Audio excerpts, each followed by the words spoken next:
आज के ज़माने में इंटेलिजेंस के रिकॉर्ड और काफ़ी रिलायबल टेस्टिमनीज़ हैं, वो ये कहती हैं कि वो रशिया में थे।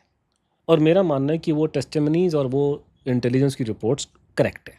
कब से कब तक था आपके हिसाब से? रशिया में थे। जैसे आपको मैं उसका एक एग्जांपल और घुमा के देता हूँ कि एक रिपोर्ट का जिक्र देता हूँ आपको। जैसे फॉर एग्जांपल उसकी कहानी ये है, 1900 जब मुखर्जी कमीशन बैठा हुआ था, तो मुखर्जी कमीशन के सामने अप्रोच किया, उन्होंने बोला कि हमें अमेरिकन मटेरियल चाहिए सुभाष बोस के बारे में, उनकी डेथ के बारे में। जो उन्होंने इंक्वायरी की थी तब। जो भी, उनको नहीं मालूम था उस टाइम पे इसके बारे में, लेकिन उनको कि अमेरिका से रिकॉर्ड लेने चाहिए।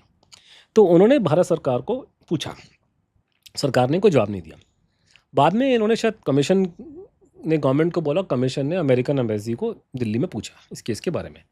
तो एम्बेसी के लोगों ने बड़ा अच्छा आंसर दिया। उन्होंने बोला कि जितने हमारे जो डिक्लासिफाइड रिकॉर्ड्स हैं अमेरिका में, वो हमारे देश के अलग अलग आर्काइव्स में अवेलेबल हैं। खासकर हमारा जो नारा, जो नेशनल आर्काइव्स अमेरिका का मैरीलैंड में, वाशिंगटन के पास पड़ता है, वहाँ पर अवेलेबल है। आप वहाँ किसी रिसर्चर को बोल करके वहाँ और या वहाँ पे जाके आप रिकॉर्ड रूम में जाके देख सकते हैं। पब्लिक रिकॉर्ड रूम में भी गया वहाँ पे, पासपोर्ट दिखा के जो आपको घूमने, नेशनल आर्काइव है, any buddy can go, even foreigners can go, उसमें कोई सीक्रेट नहीं है।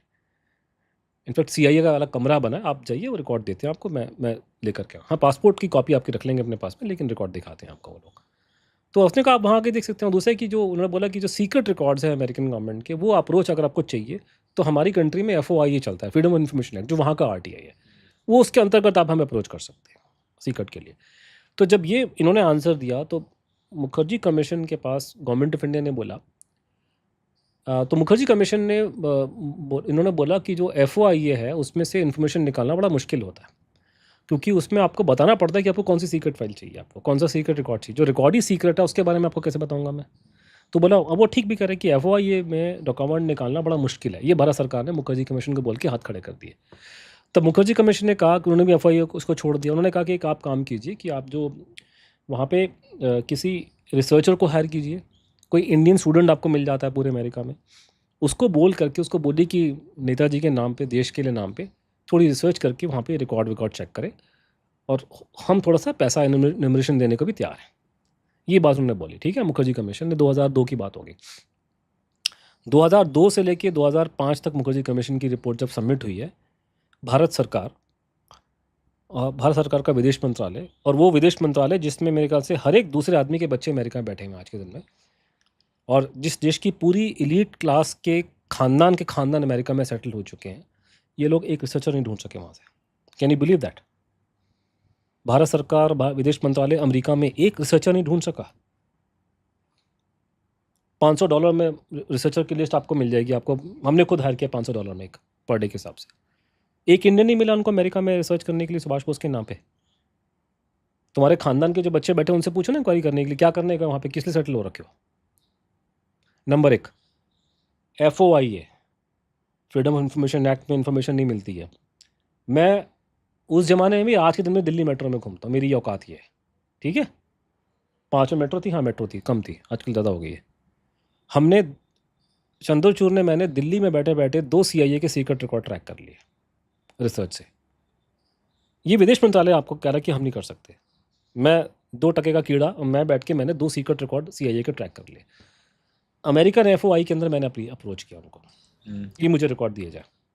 उन्होंने आंसर दिया कि नेशनल सिक्योरिटी ऑफ अमेरिका। ये रिकॉर्ड पर सारे पड़े मेरे पास में। मेरा डाकिया पागल हो गया था, जो डाकिया डाक लाया ना, वो आता है अभी तो डाकिया आते नहीं है, वो देख रहा है कि चिट्ठियाँ आ रही हैं, ऊपर लिखा हुआ है from the policy manager what ever CIA Washington DC। उसने कहा जी ये क्या आदमी कौन है, मेरे बारे में पूरी फाइल बना रखी, क्योंकि लगता है क्योंकि डाकिया ने रिपोर्ट किया होगा इस बाबू घर में CIA की चिट्ठियाँ आती हैं। क्योंकि मेरे को चिट्ठी है ना, वो लंबा प्रोसेस चलता है कि आप उनको चिट्ठी दिखोगे, फिर वो आंसर आएगा कि आप वेटिंग लिस्ट में, ये वो। तो बड़े अभी पड़े मेरे पास में कागज़ वागज़, कोई पोस्ट कर दूंगा, डाले भी थे बीच में मैंने एक बार। तो वो मुझे चिट्ठियाँ थे ये इन्होंने मेरे को, पर वो उन्होंने बोला कि नेशनल सिक्योरिटी ऑफ अमेरिका हम नहीं दे सकते आपको, जो उनके वहाँ पे कानून है। फिर वहाँ पे भी एक अपील का प्रोसेस होता है कि आप अपेलेट पैनल बैठता है उनका, पैनल को अपील कर सकते हैं आप लोग CIA के अंदर ही। तो मैंने उनको अपील किया, हम लोगों ने चिट्ठी उनको लिखी, हमने अपील में अपने रीज़निंग दिया कि हमारा इंडिया में बहुत इनको मानते हैं, और आपकी कंट्री में बहुत से लोग हैं जो इंडियन ऑरिजिन के, तो उनको बहुत अच्छा फील करेंगे। और आई थिंक मैंने ये मेंशन किया था कि 2 ही चीज़ें हैं जो आपके लिए सेंसिटिव है, हमारे लिए को, मतलब कि हम तो इंटेलिजेंस के आदमी है नहीं, कि आप 2 ही सेंसिटिव चीज़ होती हैं। एक तो इन्फॉर्मेशन, सोर्स का नाम नहीं बताना है, कौन जासूस कौन है आपका। मुझे मतलब नहीं कि मैं इंटेलिजेंस का आदमी नहीं है, मुझे मैं तो रिसर्चर आदमी हूँ।